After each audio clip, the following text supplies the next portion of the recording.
Guys, welcome back to YouTube channel. So guys, आज ये मेरा पहला वीडियो है जो कि मैंने लाइव तो नहीं शूट करके ही खुद का बनाया है। सो वीडियो स्टार्ट करने से पहले मैं आपसे कहूँगी कि वीडियो को लाइक शेयर एंड सब्सक्राइब कर लें, ठीक है। और हमारी वीडियो पे बढ़ते हैं आगे। तो हमारा लास्ट चल रहा था NSO, जो कि नेशनल सेटिस्फैक्शन ऑफिस बनाया गया था 2 योजना को मिलाने के बाद, ठीक है।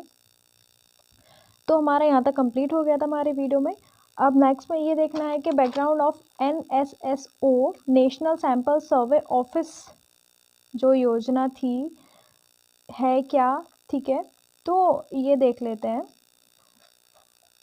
The NSSO setup in 1950। तो ये इसका सेटअप हुआ था 1950 पे to conduct large scale sample survey throughout India which appoint UPSC, ठीक है।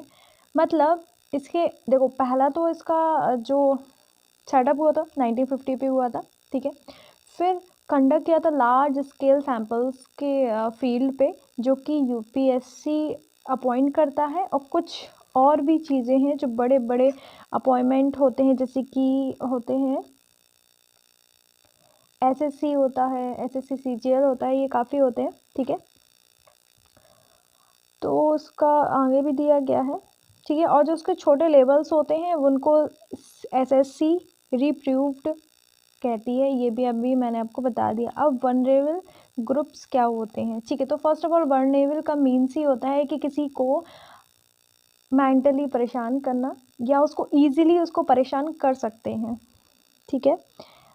किसी को ईजिली परेशान करना या फिर ईजी टू मेंटली टॉर्चर या फिर इजी टू ब्रेक आउट करना। बट अपन लोग यहाँ पे क्या पढ़ रहे हैं, इकोनॉमिक्स पढ़ रहे हैं, चैप्टर 3 पढ़ रहे हैं। तो पता है कि पॉवर्टी एज अ चैलेंज दिया है, ठीक है। तो अब जब poverty as a challenge, poverty actual में है ही क्यों? सबसे लैक ऑफ एजुकेशन है।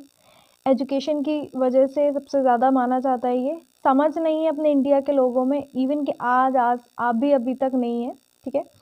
तो देख लेते, weak and easy to hurt physically और इमोशनली, मैंने आपको बताया अभी यहीं पे, ठीक है। हिंदी में भी बता देती हूँ, दुर्बल और नाजुक, जिसे आसानी से शारीरिक या मानसिक प्रॉब्लम्स दी जा सके, ठीक है। फिर इसके बाद कुछ टर्म्स हैं जो वो भी देख लेते हैं, जैसे कि कैजुअल लेबर हो गया, जो कि डोमेस्टिक वर्कर्स होते हैं, जो लेबर एक से ज़्यादा जॉब्स करते हैं। मतलब कि जैसे अगर उनका मन नहीं लगा वो चेंज कर देते हैं, ठीक है। टाइम के अकॉर्डिंग वो अपना जॉब चेंज करते हैं। सीजनल लेबर्स होते हैं, आज 6 महीने यहाँ पे वर्क किया, 2-3 महीने यहाँ वर्क किया और 3 महीने फिर और कहीं वर्क किया, मन नहीं लगा तो फिर तो भी वो अपनी जॉब को चेंज करते हैं, ठीक है। एग्रीकल्चर लेबर क्या होते हैं, जो सिर्फ खेती करते हैं और खेती ऐसे खेत पे करते हैं जो उनका खेत नहीं होता है, ठीक है। मतलब वो किसी और के खेत में खेती करते हैं, तो वो एग्रीकल्चर लेबर हुए। इंटर स्टेट डिस्पैरिटीज़, असमानता, मीन्स जैसे यूपी है, MP है, और देख लेते हैं, ऐसे महाराष्ट्र है और यूपी का सबसे ज़्यादा असमानता देखने में मिल सकता है, क्योंकि महाराष्ट्र सच में एक रिचेस्ट कंट्री है, सॉरी कंट्री नहीं है, सिटी है, ठीक है। तो मतलब कंपैरिजन करा जाए तो यूपी नहीं है ना इतना, इवन कि इसमें सबसे ज़्यादा 1 लाख कुछ 6,000 तो गांव ही हैं अपने यूपी में, ठीक है। बट ऐसा महाराष्ट्र में नहीं है, ठीक है। पूरे ऑल इंडिया में सिर्फ 6 लाख कुछ थाउजेंड गांव हैं, ठीक है। तो आप अंदाज़ा लगा सकते हो कि सिर्फ 1,06,000 कुछ गांव तो अपने यूपी में ही दिए गए। तो ये असमानता देख सकते हो यार कि कितना ज़्यादा यहाँ पे रिच हो सकता है, पुअर हो सकता है, यहाँ पे एजुकेशन कैसी हो सकती है, ठीक है। और असमानता मीन्स इससे ये भी देख सकते हैं, GDP रेट के अकॉर्डिंग देख सकते हैं, ठीक है। जैसे महाराष्ट्र हो गया, आंध्र प्रदेश हो गया, कर्नाटका हो गया, जैसे शहरों में पॉवर्टी रिड्यूस की गई है इंडस्ट्रीज़ को लगा के या उनका सर्विस सेक्टर को बढ़ा के, एजुकेशन को अच्छा करके, ठीक है। जैसे पंजाब हरियाणा हो गया, तो ये एग्रीकल्चर बेस्ड सिटीज़ है, तो इससे भी जो पॉवर्टी है वो रिड्यूस हुई है, ठीक है। Kerala also does work on human development. Kerala में बहुत अच्छा वर्क किया है ह्यूमन डेवलपमेंट पे। ह्यूमन डेवलपमेंट क्या होता है यार कि इंसान पर वर्कआउट करना, इंसान पर इन्वेस्ट करना। इन्वेस्ट क्या होता है ये मैंने आपको फर्स्ट चैप्टर बताया, नहीं बताया तो प्लीज़ यार जाके वहाँ से चेकआउट कर लो, ठीक है। और फर्स्ट टाइम व्यूअर्स तो प्लीज़ लाइक कर देना, ठीक है, वीडियो को, और चैनल को सब्सक्राइब कर लेना। सो गाइस हमारा नेक्स्ट टॉपिक है ग्लोबल पॉवर्टी सिनेरियो, ठीक है। ग्लोबली तो आपको पता है ऑल अराउंड अस या अपनी पूरी यूनिवर्स में, ठीक है। तो कुछ पॉवर्टीज़ एरिया मीन्स कुछ गरीबी इलाके या कंट्रीज़ हैं, ठीक है, जैसे साउथ अमेरिका हो गया, अफ्रीका हो गया, साउथ एशिया जो कि इंडिया पता ही है, पाकिस्तान तो फिर ठीक ही है, चाइना, म्यांमार, चाइना बट इतना नहीं है, उसने काफ़ी रिड्यूस किया है, ठीक है। चाइना म्यांमार ने रिड्यूसेस एरियाज़ में आते हैं, ठीक है। और सबसे ज़्यादा रिड्यूसेस एरियाज़, ठीक है, ईस्ट एशिया के, जो कि आपके चाइना एंड म्यांमार आते हैं, ठीक है। तो ये भी आपको लर्न करना पड़ेगा कि कौन कौन से एरियाज़ पॉवर्टी एरिया में आते हैं और कौन कौन ने रिड्यूस किया गया है। मतलब रिड्यूस क्या किया है यार, थोड़ा बहुत अच्छे से काम कर लिया, ह्यूमन डेवलपमेंट में इन्वेस्ट कर लिया, तो वो ही कुछ सालों में दिखने लगता है यार कि रिड्यूस किया गया है, ठीक है। अब कॉज ऑफ पॉवर्टी देख लेते हैं, ठीक है। तो इसका ज़रा हिंदी में बता देते हैं। तो अगर हिंदी में पढ़ लिया जाता है तो बहुत थोड़ा अच्छे से समझ में आ जाता है, ठीक है। पहले इंडिया में पूरी दुनिया में 25% एक्सपोर्ट होता था। मीन्स जैसे इंडिया है सोने की चिड़िया बोला जाता था, बट अब नहीं है। तो पहले एक्सपोर्ट इंपोर्ट 25% होता था, जो कि चाइना में भी अभी 10% है। फिर भी उसको बोला जाता है यार कि मतलब मार्केटिंग में वो सबसे ज़्यादा आगे है, सेकंड लार्जेस्ट है, ठीक है। तो after the 18th century when the British came into the India, तब से लेके जो 25% एक्सपोर्ट इंपोर्ट की परसेंटेज थी ना, वो 3% हो गई है। जी हाँ, 3% हो गई है, ठीक है। हालांकि चाइना भी अभी तक 10 to 12% एक्सपोर्ट में ही पहुंचा है। तो आप लोग सोच सकते हो यार कहाँ 10 to 12% एंड अपने इंडिया का 25% क्या था, ठीक है। तो ठीक है, तो हमारे इंडिया में वुड डिस्पैच नाम के एक व्यक्ति आए थे, जिन्होंने कहा कि चार्ल्स वुड ने कमिश्नर से कहा है कि ब्रिटिश से मास कम्युनिकेशन की जिम्मेदारी ली जाए, जिससे स्किल्स एंड ह्यूमन रिसोर्सेज अच्छा हो जाए, जिससे ब्रिटिश ने मना कर दिया था। क्यों मना कर दिया था? क्योंकि उसमें बहुत ज़्यादा इंडियंस पे खर्चा करना था, क्योंकि वो एजुकेटेड नहीं थे, स्टार्टिंग से हर एक चीज़ उनको बतानी पड़ती, ठीक है, इसलिए उन्होंने मना किया और खर्च करना पड़ता। फिर तो इंडियंस थे जो वो एग्रीकल्चर पे डिपेंड थे, ठीक है। फिर ब्रिटिश ने भी खेती उनकी बहुत ज़्यादा ख़राब कर दी थी, मीन्स ज़मीन बहुत ज़्यादा ख़राब कर दी थी, ठीक है, ठीक है। और एक बहुत बड़ी वजह मानी जाती है कॉज ऑफ पॉवर्टी की कि जॉब्स नहीं है, ठीक है। मतलब एक मान के चलो अगर भाई इंडियंस ने पढ़ भी लिया तो सरकार को नौकरी तो निकालनी चाहिए, वैकेंसीज तो निकालें। ये नहीं है कि पढ़ लिया पास हो गया अब घर पे बैठे हैं, ठीक है। तो सफिशिएंट जॉब्स आल्सो क्रिएटेड, ठीक है, ये भी होना चाहिए।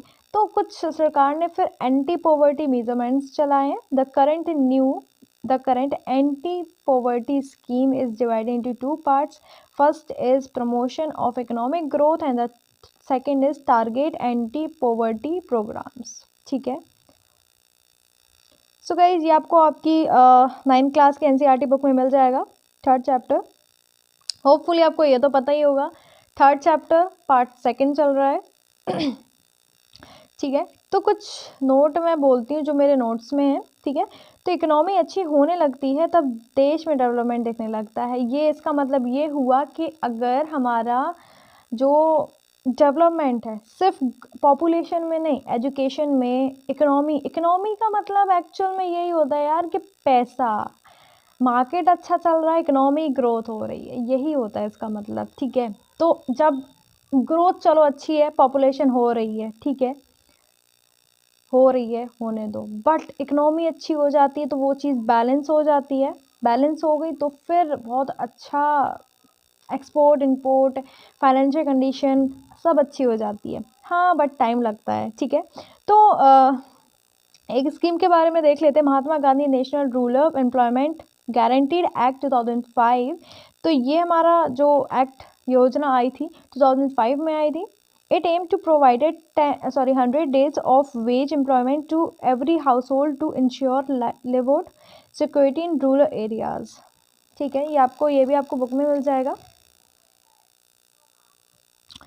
1/3 of the proposed job have to been reserved for women, ठीक है। तो इस योजना में 1/3 जॉब्स लड़कियों के लिए, मीन्स यहाँ पे वुमेन्स के लिए भी प्लेस दिया गया था, अदरवाइज सब तो वहाँ पे बॉयज़ एंड मेंस के लिए दी रहती है, ठीक है।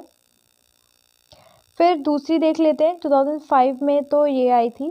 इसका सिर्फ एम्ड था कि 100 दिनों के अंदर अंदर सबको जॉब मिलनी चाहिए, और जो हाउस होल्ड वर्कर करते हैं वो भी, और 1/3% वुमेन्स के लिए यहाँ पे प्लेस थी, ठीक है।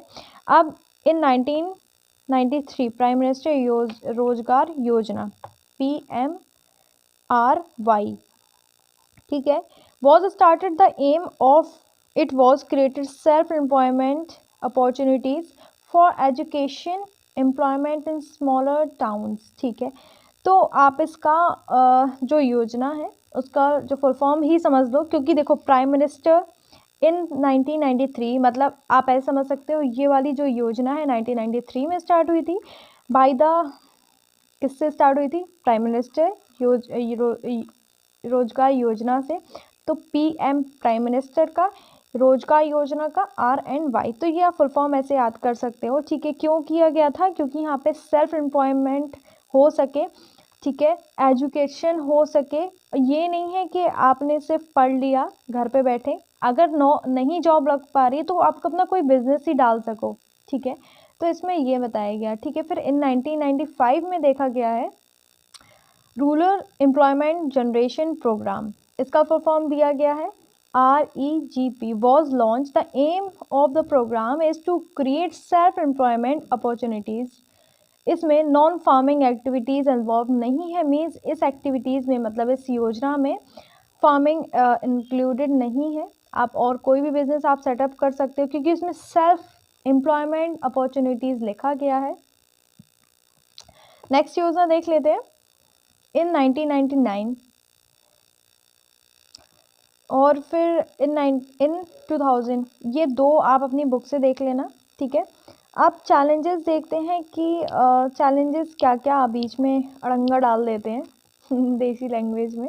सो poverty reduce is to expect to make better progress in the next 10 to 15 years. मैंने आपको बताया है, अगर इकोनॉमिक ग्रोथ अच्छी होती है, अगर पॉपुलेशन है भी, तो कोई ऐसा बड़ा मसला नहीं है, वो इकोनॉमिक पे ध्यान दे, ठीक है, वो ग्रोथ पे ध्यान दे तो वो बैलेंस हो सकता है, इवन बहुत अच्छी इकोनॉमी बन सकता है यार, ठीक है। तो उसको टाइम लगता है, उस टाइम पीरियड में बताया गया है 10 to 15 ईयर्स लग जाते हैं, ठीक है। जैसे कि यहाँ पे एक्सपेक्टेड बताया गया है कि 10 to 15 ईयर्स, ठीक है। कैन बी ड्राइव, कुछ यहाँ पे पॉइंट्स दिए गए हैं, ठीक है। So the high economic growth first पे है, अच्छी हाई इकोनॉमिक ग्रोथ होना चाहिए। डेक्लाइनिंग पॉपुलेशन ग्रोथ, ठीक है, तो पॉपुलेशन ग्रोथ पे थोड़ा कंट्रोल करना चाहिए आज के युवाओं को। इंक्रीजिंग एम्पावरमेंट, जो एम्पावरमेंट है उसको इंक्रीज करना चाहिए, अच्छी ट्रेनिंग्स देने चाहिए। फोर्थ पे economically weaker section of society, जो वीकर सेक्शन है उनको ट्रेन करना चाहिए, उनके माइंड में डालना चाहिए कि नहीं गर्ल्स एंड बॉयज़ जो डिफ्रेंशिएशन चलता है वो सब कुछ भी नहीं है, ऐसा होना चाहिए। सो गाइज, बातें करते करते सब बताते बताते चैप्टर फिनिश हो चुका है। सो मैंने आपको बताया सेकंड चैप्टर में, चैप्टर को अच्छे समझने के बाद भी आपको समरी पढ़नी है, चैप्टर पढ़ने से पहले भी आपको समरी पढ़नी है, ठीक है। तो थर्ड चैप्टर में भी छोटी सी 6 लाइन 5 लाइन्स की समरी दी गई, सो मेक श्योर आप वो भी कर लें, ठीक है। तो हमारा वीडियो ये फिनिश होता है, एंड मेरी ये ऐसी first video, so please share करें, लाइक करें एंड सपोर्ट करें मेरे चैनल को। थैंक यू, मिलते हैं 4th चैप्टर में, बाय बाय।